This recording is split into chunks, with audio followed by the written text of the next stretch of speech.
동산귀 시간. 이 시간 말씀에는 물된 동산교회 담임 조병선 목사님입니다. 할렐루야, 물된 동산교회 조병선 목사입니다. 주님께서는 제자들에게 너희는 이렇게 기도하다며 은밀한 가운데 계시는 아버지께 기도하라. 골방에 들어가 문 닫고 기도하라. 중언부언하지 말고 구하고 찾고 두드려 성령을 받기까지 기도하라 하시고 그 다음 단계로 주기도문을 가르쳐 주셨습니다. 제가 주기도문에 대해 살펴보면서 이 주기도문이야말로 성경 전체 우리 하나님의 자녀가 반드시 그 의미를 알아야 할 핵심의 단어가 들어있지 않은가. 그것을 발견하고 얼마나 은혜를 받았는지 모릅니다. 그러므로 이 주기도문은 장성한 자일수록 주기도문의 내용을 더 깊이 이해하게 되고 주기도문으로 신앙 고백할 때마다 그 아버지 말씀의 통치를 받고 그분을 닮는 거룩한 자녀로 거듭나기를 원하는 것입니다. 9절 하늘에 계신 우리 아버지여 이름이 거룩히 여김을 받으시오며 이 말씀에서 우리는 모두 세 단어의 중요성을 마음 깊이 인지해야 할 것입니다. 첫째는 아버지에 대한 개념이요. 둘째는 하늘에 계신 그 하늘에 대한 개념이요. 셋째는 거룩에 대한 개념입니다. 오늘은 하나님 아버지 그 자녀에 대한 개념을 여러분과 함께 나누길 원합니다. 주님은 우리가 기도해야 할 대상은 바로 아버지라 증거하셨습니다. 아버지와 아들이란 관계는 예수 그리스도 안에서 맺어진 언약이기 때문입니다. 사도 바울은 에베소서 1장에서 하나님 그 우리 주 예수 그리스도의 아버지께서 그리스도 안에서 하늘에 속한 모든 신령한 복으로 우리에게 복 주시되 그 창세전에 그리스도 안에서 우리를 택하사 우리로 사랑 안에서 그 앞에 거룩하고 흠이 없는 게 하시려고 그 기쁘신 뜻대로 우리를 예정하사 예수 그리스도로 말미암아 자기의 아들들이 되게 하셨다 증거하셨습니다. 이는 구약시대의 하나님과 백성의 관계는 아버지와 자녀의 개념이 아니었다. 우리가 하나님의 자녀가 된 것은 이 세상에 오신 그의 독생자이신 예수 그리스도 안에서 그분으로 말미암아 맺어진 언약의 결과로 이제 하나님과 그의 자녀라는 지위를 갖게 된 것을 제시한 것이지요. 그러므로 예수가 우리의 죄를 대속해 주신 그 사실을 믿는 자들은 하나님의 자녀란 새 지위를 얻는 것입니다. 주님은 주기도문을 통해 하나님과 우리의 관계가 바로 그리스도 예수로 인해 맺어진 결과며 아버지와 예수님이 하나이듯이 하나님과 우리 사이가 얼마나 친밀한 관계인가를 알려주시길 원하셨습니다. 그러므로 하나님은 창조주요 만물의 조물주요 전지전능하신 하나님이시지만 그렇게 말하면 우리가 거리감을 느낄까 봐 하나님이란 단어조차 빼고 우리 아버지심을 강조해 주셨지요. 그런데 문제는 우리가 교회를 다닌다고 다 하나님의 자녀가 될 수 있습니까? 여러분 그렇게 되면 얼마나 좋겠습니까마는 성경은 no, 아니라 이렇게 대답해 주십니다. 첫 번째, 하나님을 아버지라 부를 수 있는 자리에 서기 위해서 우리는 하나님께서 제시하신 기준을 바로 알고 그 기준에 맞추어야 합니다. 성경에는 어떻게 하면 우리가 그분의 자녀가 되는가? 자기 멋대로 자녀라고 생각하는 개인적 기준이 아니라 주님은 이 세상에 독생하신 아들로 오셔서 하나님의 자녀가 되는 기준을 제시하여 주셨다는 사실입니다. 그리고 친히 그 자신 아들의 본을 보여주셨으며 하나님의 나라는 이런 말씀에 원리하여서 그 기준에 자기를 맞추어야 하나님의 자녀가 되고 하나님이 아버지가 되시는 사실을 증거해 주셨습니다. 자, 그렇다면 아들이 되는 기준이 무엇일까요? 첫 번째는 자기의 죄에서 구원하여 주실 예수 그리스도를 알고 그 사실을 믿어 그분을 영접하여 자기의 주로 삼고 그분의 인도하심을 받아야 한다는 것입니다. 영접하는 자, 그 이름을 믿는 자들에게는 하나님의 자녀가 되는 권세를 주셨기 때문입니다. 그런데 여러분, 성경에는 너무나 자세하게 어떻게 그분을 영접하는가, 영접에 대한 과정과 총론을 다 제시해 주셨다는 사실입니다. 그러므로 우리는 성경에서 제시하는 영접의 기준과 단계를 바로 알아야 할 것입니다. 왜냐하면 대다수가 교회 나가 성경 말씀 좀 듣고 교회 생활하는 정도를 예수를 영접했다고 오해하기 때문이지요. 성경에서 제시하는 영접의 과정은 먼저 자기가 어떤 죄인인가, 자기의 정체와 그 반면에 예수는 과연 어떤 분이신가? 그분만이 우리의 죄에서 우리 자신을 구원해 주실 유일한 분으로 아는 과정이 필요하다. 그 과정을 거친 사람들이 예수를 영접할 수 있다. 이렇게 하셨습니다. 따라서 예수를 영접하려면 성경이 제시하는 우리의 죄에 대해 바로 알아야 합니다. 원죄가 무엇인가? 자범죄가 무엇인가? 그 내용을 알아야 그 죄에서 구원해 주실 예수님의 필요성이 인지가 되고 그것을 인지해야 오직 그만이 자기를 자기의 죄에서 구원하실 유일의 분이시기에 예수를 자기의 주인으로 영접할 수 있는 것입니다. 여러분, 삭개오가 주님을 영접하고 그 입에서 어떤 고백이 나왔는지요. 삭개오의 고백은 주님을 영접한 사람들이 고백한 하나의 답안과도 같습니다. 그는 이렇게 말했습니다. 주여, 제 소의 절반을 가난한 자들에게 주겠사오며 만일 이것을 토색하였다면 4배나 갚겠습니다. 사실 사람들에게 손가락질 받았으면서 세례 연연하던 사람이 바로 삭개오였습니다. 그런데 주님을 영접하고 나서 삭개오는 자기가 남의 것을 토색했던 자기의 죄를 깨달았던 것입니다. 그러므로 남의 것을 토색한 것에 대해 4배 갚겠습니다. 이제 주님의 말씀처럼 나누는 삶을 살겠습니다. 자기의 소의 절반을 가난한 자들에게 나누겠다 말한 것입니다. 이는 그동안 물질과 하나님 두 주인을 섬겨왔지만 이제 오직 하나님만을 택한 증거로 물질관과 가치관의 변화를 스스로 증거한 것이지요. 그런데 여러분, 우리가 교회에 가면 예수를 곧바로 영접할 수 있습니까? 그렇게 되면 얼마나 좋겠습니까마는 그렇지 못한 것이 전시대 하나님의 교회의 실정이었습니다. 여러분은 교회 나가신 지 몇 년 만에 원죄와 자범죄의 내용을 깨닫고 예수를 그 죄에서 구원해 주실 자기의 주인으로 영접하셨는지요? 저는 교회 나간 지 8년 만에 예수님을 영접했습니다. 얼마나 많은 세월을 낭비하였는가, 얼마나 부끄러운 고백인지요. 그러나 성경은 일생을 교회 나가도 주를 영접하지 못한 자들이 많다고 증거해 주십니다. 그런데 충격적인 것은 성경은 예수님을 영접하기 전에 누구를 먼저 영접해야 하는가를 제시하여 주십니다. 예수님께서 제시하신 영접은 두 종류의 영접이 있었습니다.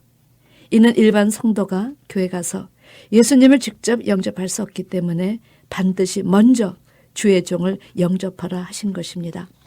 그런데 이 주의 종이 모든 교회 모든 목사님들을 의미하지 않는다는 사실이었습니다. 목사인 제게는 얼마나 충격적인 그런 말씀이었는지 모릅니다. 그런데 이 말씀은 계시록 1장 20절 7별의 비밀과 7촛대의 비밀과 연관된 맥이기도 합니다. 세상은 신학교 나와서 목사 안수 받은 목회자를 목사라 인정하지만 하나님은 그 모두를 인정하지 않겠다 하십니다. 하나님 나라의 4대 비밀 중 주의 종이 비밀이요 주님의 교회가 비밀이 된 이유입니다. 그렇다면 왜 주의 종이 비밀인가? 하나님께서 아들이 되는 기준도 제시하셨지만 주께서 인정하시는 주의 종의 기준도 성경에 제시되었다는 사실입니다. 그렇다면 어떤 종인가? 하나님께서 보내신 자요 별같은 목자만이 목자로 인정하시겠다 하셨습니다. 그리고 목사와 성도가 연합하여 간판을 걸면 교회로 인정했는데 주님의 안목으로 보시는 교회는 주님께서 보내신 별같은 목자, 세상을 밝혀주는 목자가 있는 교회를 촛대교회라 하시고 촛대교회만 교회로 인정하시겠다 하십니다. 여러분, 이것은 성경 전체 지도자 원리에 해당됩니다. 하나님은 영이시기 때문에 지도자를 세워 그 지도자를 통해 하나님 나라를 치시하시기 때문이지요. 그러므로 하늘에서 땅을 빛으로 비춰주는 별같은 목자, 하나님이 부르시고 택하셔서 성도들에게 모든 것을 가르쳐 줄 수 있는 목회자를 먼저 영접하라고 명령하신 것입니다. 왜냐? 그 목회자가 죄가 무엇인지, 원죄가 무엇이고 자범죄가 무엇인지 그 죄에 대해 밝히 깨닫게 해주고 예수에 대해 밝히 가르쳐 주어야 자기 죄에서 구원해 주실 예수를 바로 영접하지 않겠느냐는 것입니다. 그러므로 예수님은 이렇게 증거해 주셨습니다.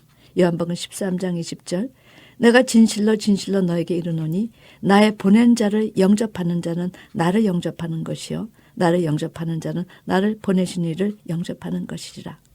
주님을 주가 보내신 자를 우리가 영접하면 그것이 바로 주님을 영접하는 것이요 주님을 영접하면 주님을 보내신 아버지를 영접하는 것이라 규정해 주셨습니다. 대단히 확고한 단계가 아닙니까?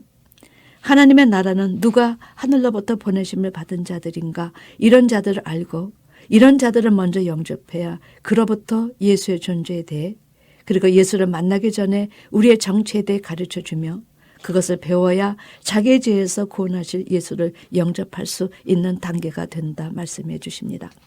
그러므로 예수님은 요한복음 20장 23절에 제자들을 향해서 너희가 네 죄든지 사하면 사여질 것이요 네 죄든지 그대로 두면 그대로 있을 것이니라.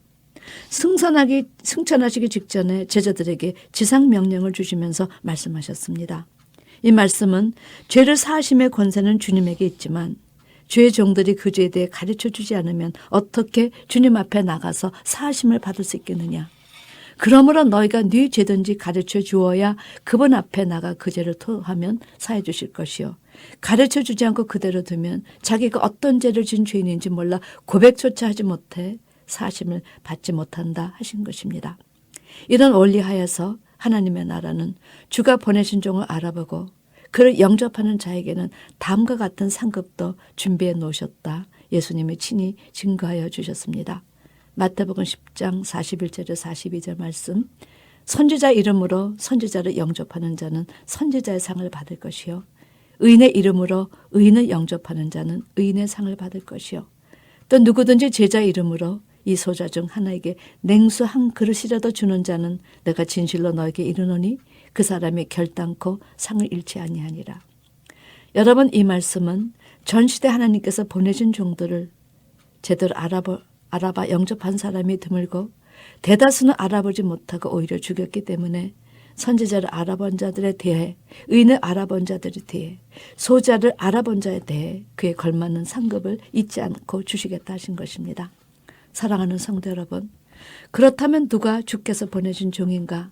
예수님은 제자들에게 내가 가면 너에게 보혜사 성령을 보내실 테니 그가 오시면 죄에 대해서, 의에 대해서, 심판에 대해서, 장래에 대해서 너에게 알려주신다 하셨습니다. 그러므로 누가 주께서 보내신 자들인가? 이 네 가지 사실 알고 전하는 목자가 바로 주께서 보내신 자들입니다. 그러므로 주기도문의 고백을 할 때마다 우리는 자신의 주가 보내신 그 목자를 영접한 경험이 있는가? 그를 통해서 내가 원죄와 자범죄의 내용을 알고 예수만이 내가 지은 죄들을 씻어 구원해 주실 유일한 분이심을 말씀을 통해 알고 예수를 나의 주로 삼아 내 가치관과 물질관의 변화가 왔는가? 그것을 제대로 깨닫고 점검해 보라는 뜻이 그 안에 들어있는 것입니다. 두 번째, 주님은 니고데모에게 물과 성령으로 나지 않으면 하나님 나라에 들어갈 수 없다 하셨습니다.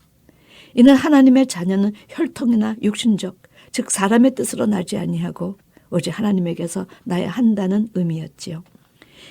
우리가 말씀으로 거듭나고 그 거듭남을 인도하는 분인 성령님이시니 우리 자신이 물과 성령으로 거듭난 경험이 있었나를 재점검해 보라는 뜻이었습니다.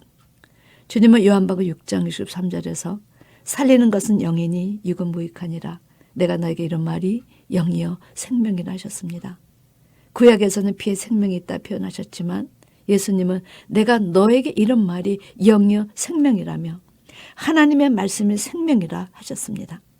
우리가 살아생전에 이 말씀을 받아 죽은 영에서 새롭게 생명을 받아야 죽어도 부활이 일어나는 것이지요. 베드로는 너희가 거듭난 것이 썩어질 씨로 된 것이 아니요 썩지 아니할 씨로 되었으니 이는 하나님의 살아있고 항상 있는 말씀으로 되었다 하셨습니다. 우리는 이 지점에서 하나님 나라의 씨의 원리가 무엇인가를 재점검할 수 있어야 하고 우리 자신의 생명이 있는 씨인가, 씨도 어떤 씨인가를 확인해야 할 것입니다. 누가는 하나님의 말씀을 싫어했습니다. 그러나 마태는 좋은 씨는 천국의 아들들이라 말하며 생명 있는 말씀을 많이 가진 자라야 하나님 나라의 아들이 된다 했으며 좋은 씨를 뿌리는 자를 인자라 증거했습니다. 그러므로 우리는 육신의 자녀가 아니라 오직 약속의 자녀가 씨로 여기심을 받는다는 사실을 깨닫고 하나님을 아버지라 부르는 것은 우리가 생명 있는 좋은 씨가 되어야 한다는 말씀을 기억하는 내용이 이 안에 포함되었다 하는 사실을 깨달아야 한다는 것입니다. 주님은 성경은 패하지 못하나니 하나님의 말씀을 받은 사람들을 신이라 하셨습니다. 이는 하나님의 자녀들, 약속의 자녀들은 하나님의 생각과 하나님의 뜻이 들어있는 그런 말씀을 받고 하나님의 형상, 즉 신의 성품에 참여해야 한다는 의미였습니다.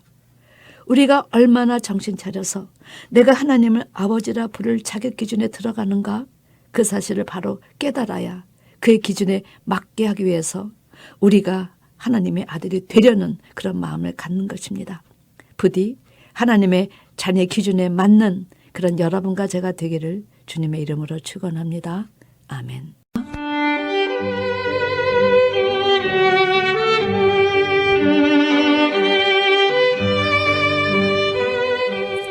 지금까지